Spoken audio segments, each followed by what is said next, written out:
Hello, good morning प्यारे बच्चों। Study math and physics में आपका स्वागत है। आज जो है क्लास 8 का हम बेसिक जो भी पार्ट है वो सारा चीज करवाएंगे। चलिए, तो हम बेसिक पार्ट जो है जो बचा हुआ था वो हम मैथमेटिक्स का स्टार्ट कर रहे हैं। तो सबसे पहले नंबर जो है परिमेय संख्या के गुणधर्म, यानी परिमेय संख्या पिछले वीडियो तक हमने जो है क्या क्या बता चुके हैं। जितना भी परिभाषाएं थी सारी कुछ बताए हैं। परिमेय संख्या का गुणधर्म, परिमेय संख्या को डिफाइन किए थे। आज जो है हम परिमेय संख्या के गुणधर्म का जो अगला टॉपिक है उसके बारे में हम बताने जा रहे हैं। तो पहला जो है वो है समवृत्त गुण। समवृत्त गुण में पूर्ण संख्या 0, 1, 2, 3, 4, 5 अनलिमिटेड तक जाएगा। तो पूर्ण संख्या में संक्रिया, संख्याएं और निष्कर्ष। संक्रिया में योग, व्यवकलन, गुणन और भाग, ये सारी चीजें आती है। अब देखिए योग में, योग मतलब होता है जोड़। योग में जो योग मतलब जोड़ है, मान लेते हैं पूर्ण संख्या 0 है और 0 में क्या किए हैं, कोई नंबर यानी 5 ले लिए।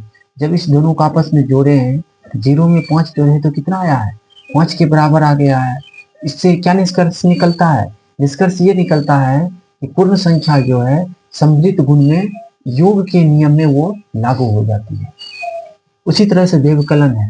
तो व्यवकलन में जैसे देखिए दो, एक पूर्ण संख्या 2 लिए हैं और एक पूर्ण संख्या 3 लिए हैं और इसमें क्या किए हैं, इसको घटाएं।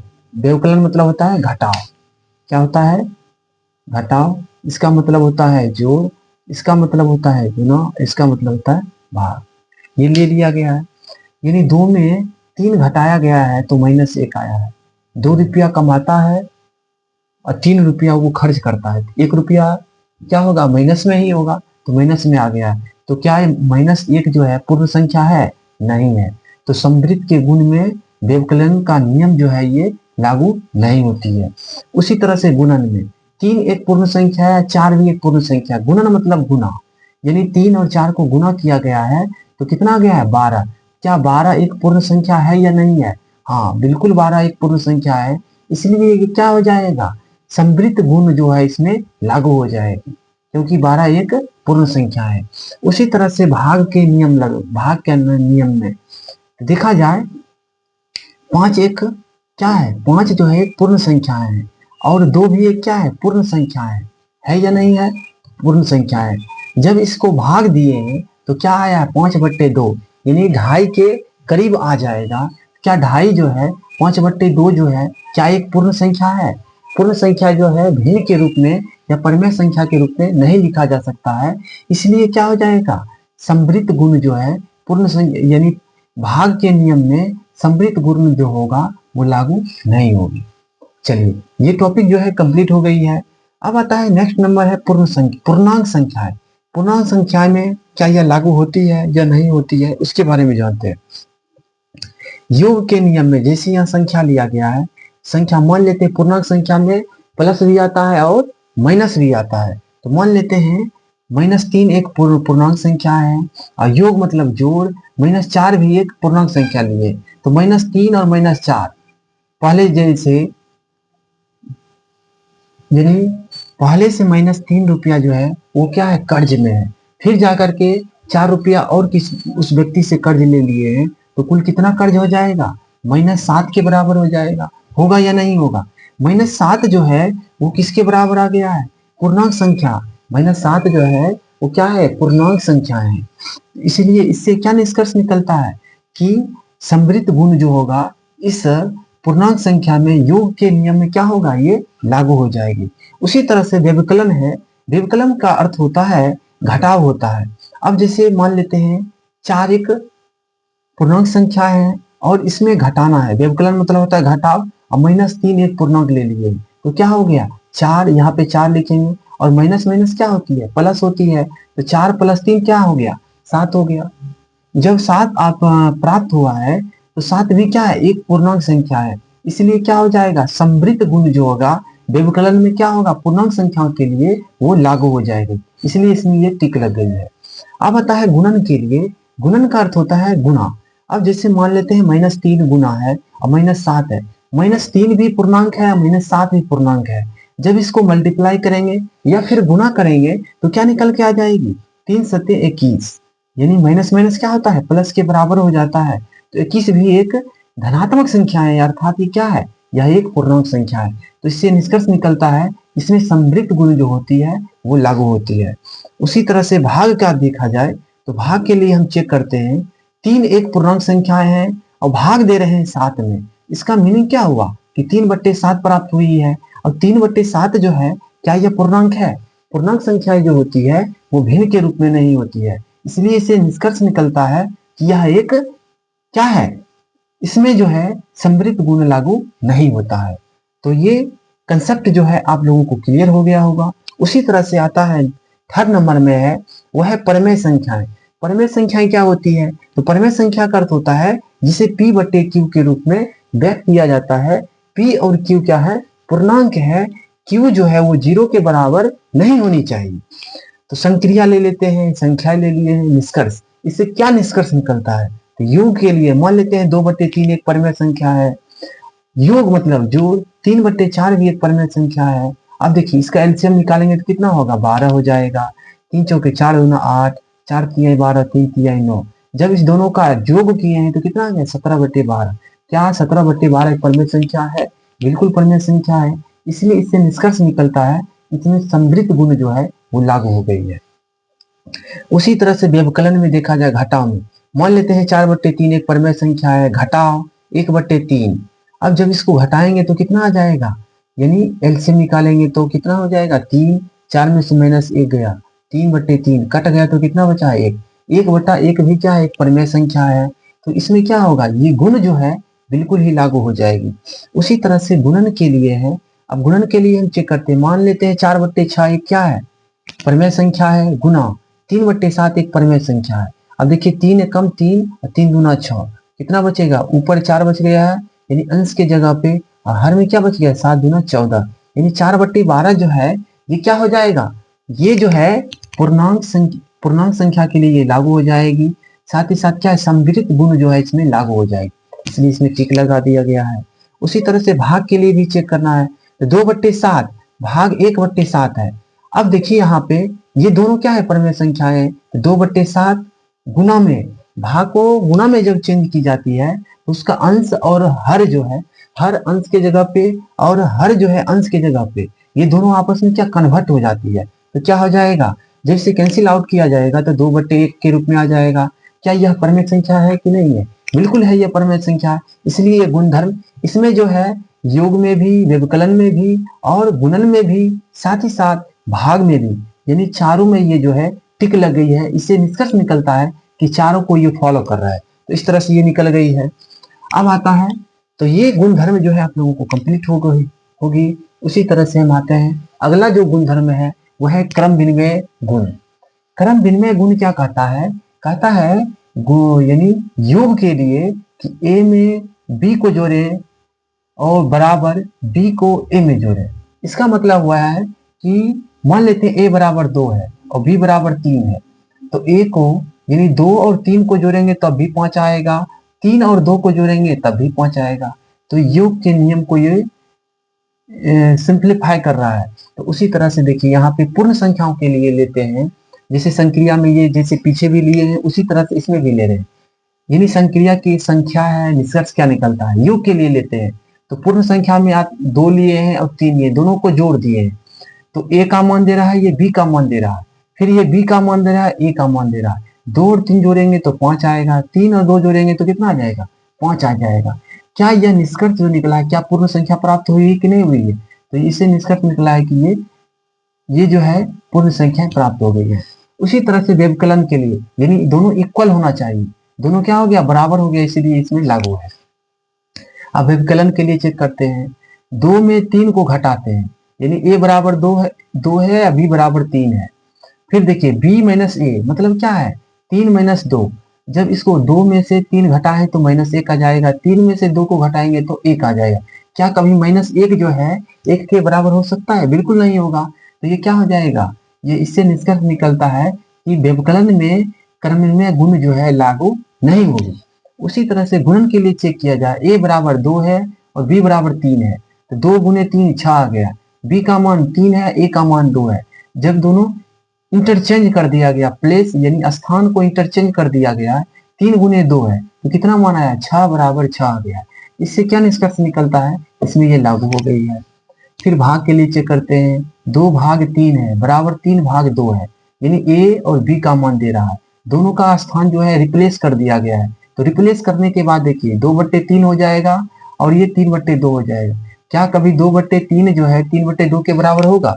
ये मान बड़ा है, ये मान छोटा है, बिल्कुल कभी नहीं बराबर हो सकता है। इसलिए क्या हो जाएगा, इसमें जो है ये कर्मण्य गुण जो है भाग में लागू नहीं होगी। तो ये तो इसमें एक यानी योग में और गुणन में लागू हो रही है, और व्यवकलन में और भाग में लागू नहीं हो रही है। उसके बाद आता है सेकेंड नंबर, पूर्णांक संख्याएं। पूर्णांक संख्या में आप चेक किया जाए तो योग के लिए ये तो सारी संक्रियाएं दी गई है, संख्याएं, और इससे के बाद क्या आएगा, इसका निष्कर्ष निकलेगा। योग में जो है मान लेते हैं पूर्णांक संख्या 4 है प्लस -3 है। अब देखिए 4 में -3 को जोड़ा जाएगा, फिर देखिए -3 प्लस यानी स्थान को रिप्लेस कर दिया गया है, तो देखिए यहाँ रिप्लेस करने के बाद क्या निकल के आ रहा है, यानी 1 बराबर 1 आ रहा है। इसका मतलब क्या, इसमें ये नियम लागू हो गई है। उसी तरह से व्यवकलन के लिए चेक करें, 4 में -3 को घटा रहे हैं, 3 में -4 को घटा रहे हैं, तो देखिए 4 में से 3 गया 1 और 3 में से -4 गया तो -1 हो गया। तो क्या इसमें यह यानी ये नियम जो है क्या लागू होगी, नहीं लागू होगा। इससे निष्कर्ष होता है कि पूर्णांक संख्या में के लिए, पूर्णांक संख्या में व्यवकलन के लिए क्रमविमेय गुण लागू नहीं होगी। उसके बाद आता है गुणन के लिए।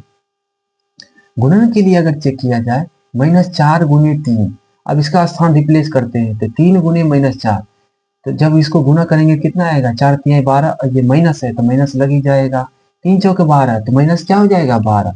अब देखिए -12 जो है क्या -12 के बराबर होगा, बिल्कुल नहीं होगा। तो ये क्या हो, हाँ बराबर हो जाएगा। तो इसका मतलब है क्या, ये इससे निष्कर्ष निकलता है इसमें ये गुण लागू यानी कर्मण्य गुण जो है वो लागू हो जाएगा गुणन के लिए, वो भी किसमें, पूर्णांक संख्या के लिए। अब आता है भाग के लिए चेक करते हैं, 4 में 2 से भाग दे रहे हैं, यानी a का मान ये b का मान, फिर देखिए ये b का मान ये a का मान, यानी 4 में 2 से भाग दे रहे हैं तो इसका मान 2 आ रहा है और 2/4 है। जब इसको भाग देंगे तो इसका मान आधा आ जाएगा। क्या 2 जो है कभी 1/2 के बराबर हो सकता है, नहीं होगा। इसमें ये गुण लागू नहीं होगी। तो ये इस तरह से निष्कर्ष निकल गया है। अब आता है परमेय संख्या का, परमेय संख्या के लिए चेक करते हैं। परमेय संख्या के लिए अगर चेक किया जाए, योग 4/3 लिए हैं और 2/7 है, यानी इस दोनों परमेय संख्या को आपस में जोड़े हैं तो क्या निकल के आया है, 34/21 आ गया है। तो 34/21 के लिए ये गुण जो है लागू हो जाएगा। उसी तरह से व्यवकलन के लिए चेक किया जाए, 4/3 भी एक परमेय संख्या है, 2/7 भी एक परमेय संख्या है, और इसको घटाए हैं। जब इसका हम प्रोसेस करेंगे, प्रोसेस करने के बाद यानी एलसीएम 3 सत्ते 21 हो गया है, 21 और 3 सत्ते 7 चौके 28 हो गया, 21 3 दूना 6, 28 में से 6 घटाएं तो 22/21, ये भी एक परमेय संख्या प्राप्त हुई है। तो इसमें ये गुण लागू हो जाएगी, इसका निष्कर्ष ये निकला। उसी तरह से इसका देखा जाए, यानी किसके लिए, इसके लिए यानी गुणन के लिए चेक किया जाए, 4/3 एक परमेय संख्या है, गुना 2/7 भी एक परमेय संख्या है। अंश अंश को गुना करेंगे, हर हर को गुना करेंगे, 4 दूना 8 आ गया, 7 21 आ गई है। तो इस यह गुण जो है इसमें लागू हो जाएगा। इससे निष्कर्ष निकलता है कि परमेय संख्या के लिए क्रमविन्याय गुण जो है ये लागू हो जाएगी। उसी तरह से भाग के लिए चेक करें, 4/3 भी एक परमेय संख्या है, भाग 2/7 भी एक परमेय संख्या है। जब इसका प्रोसेस करेंगे तो क्या निकल के आएगा, 4/3 गुना, भाग को गुना में चेंज करना है तो क्या हो जाए 7/2, इसको जब कैंसिल आउट किया जाएगा 14/3 निकल के आ जाएगा। तो क्या यह गुण लागू होगा, बिल्कुल लागू हो जाएगा। चलिए अब आता है सी नंबर, सहचर गुण चेक करके देखते हैं। तो सहचर गुण के लिए अगर चेक करें तो देख लेते हैं, ए जोड़ बी प्लस सी, पहले यानी बाद के दो संख्याओं को क्या करना है, जोड़ना है, ए प्लस बी। इसका मतलब है कि शुरू के 2 अंकों को जोड़ना है और प्लस तीसरी संख्या को एडिटिव लिखना है। अब हम इसका निष्कर्ष निकालते हैं, पूर्ण संख्याएं जैसे संक्रिया है, तो संक्रिया है योग, योग जो लेते हैं, ए बराबर 2 है प्लस बी बराबर 3 है और सी बराबर 4 है, यानी बाद के 2 अंक को हम जोड़े हैं तो 2 + 4 और 3 कितना हो जाएगा 7। फिर उसी तरह से शुरू के 2 अंक को जोड़े, यानी ए 2 है, बी 3 है, सी 4 है, यानी 2 और 3 को जोड़ेंगे तो कितना आ जाएगा 5 आ जाएगा, और प्लस ये 4 कितना हो जाएगा 2 और 7 को जोड़े हैं तो 9 आया है, 5 और 4 को जोड़े हैं तो 9 आ गई है। ये दोनों क्या हो गया है आपस में बराबर हो गया है, इसलिए क्या हो जाएगा पूर्ण संख्या के लिए साहचर्य गुण जो है योग में लागू हो जाएगा। उसी तरह से व्यवकलन के लिए चेक करें, 2 घटा यानी ए का मान, बी का मान, सी का मान, यानी 2 में घटाए हैं, यानी बाद के 2 अंक जो है उसमें ब्रैकेट लगा दिया गया है, यानी 3 माइनस 4 बराबर 2 माइनस 3, शुरू के 2 में ब्रैकेट लगाया गया है -4। इस गुण को क्या किया फॉलो किया जा रहा है, तो -4 हो गई है। तो अब देखिए यहाँ पे 2 माइनस, अब 3 में 4 को घटाएंगे तो कितना आएगा -1 आ जाएगा बराबर, फिर देखिए 2 में -3 को घटाएंगे तो -1 आ जाएगा और ये -4 आ जाएगी। अब देखिए माइनस माइनस क्या होता है प्लस होता है, यानी 2 + 1 बराबर -1 - 4 किसके बराबर हो जाएगा -5 के बराबर हो जाएगा। अब जोड़ेंगे तो 3 और ये -5, क्या कभी 3 जो है -5 के बराबर होगा, बिल्कुल नहीं हो सकता है। इसलिए इससे निष्कर्ष निकलता है कि इसमें जो है ये गुण लागू नहीं होगी, व्यवकलन में साहचर्य गुण जो है पूर्ण संख्या के लिए लागू नहीं होगा। अब आता है गुणन के लिए, ए गुने बी गुने सी, यानी शुरू के 2 अंक को या संख्या को ब्रैकेट में बंद किए हैं। फिर देखिए ए गुने बी गुने सी, यानी बाद के 2 अंकों को हम क्या किए ब्रैकेट में बंद किए।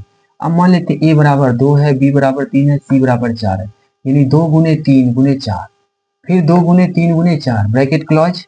अब देखिए 2 तिहाई 6 गुने 4 हो गया बराबर में 2 गुने 3 चौक 12, 6 चौक 24 बराबर क्या हो गया 24, यानी दोनों क्या हो गया बराबर हो गई है, LHS = RHS। अब इससे निष्कर्ष निकलता है कि दोनों बराबर है तो क्या होगा ये फॉलो करेगा। तो गुणन में पूर्ण संख्या के लिए साहचर्य गुण जो है, ये साहचर्य गुण जो है वो क्या हो जाएगी लागू हो जाएगी। भाग के लिए चेक किया जाए, 2 भाग 3 भाग 4, ए बी सी मान रख दिया गया है बराबर 2 भाग 3 भाग 4। अब देखिए शुरू के 2 संख्या में ब्रैकेट लगा है, लास्ट के 2 संख्या में ब्रैकेट लगा है। अब 2/3 ये हो जाएगा भाग 4 हो जाएगी बराबर में, ये 2 भाग हो जाएगा 3/4 हो गया। भाग में क्या होता है इंटरचेंज होता है, 2/3 गुने यहाँ पे कुछ नहीं है 1 है तो 1/4 हो जाएगा बराबर में 2 गुने 3 और 4/3 हो जाएगा। जब इसे कैंसिल आउट किया जाएगा तो ऊपर 2 नीचे 12। अब देखिए 2 चौक 8/3, यानी 2/12 जो है 8/3 के बराबर कभी नहीं होगा। इससे निष्कर्ष निकलता है कि भाग के लिए पूर्ण संख्याएं साहचर्य गुण में लागू नहीं होती है। तो आप लोगों को ये समझ में आ गया होगा, तो लाइक करना है, सब्सक्राइब करना है और शेयर करना है। थैंक यू, धन्यवाद।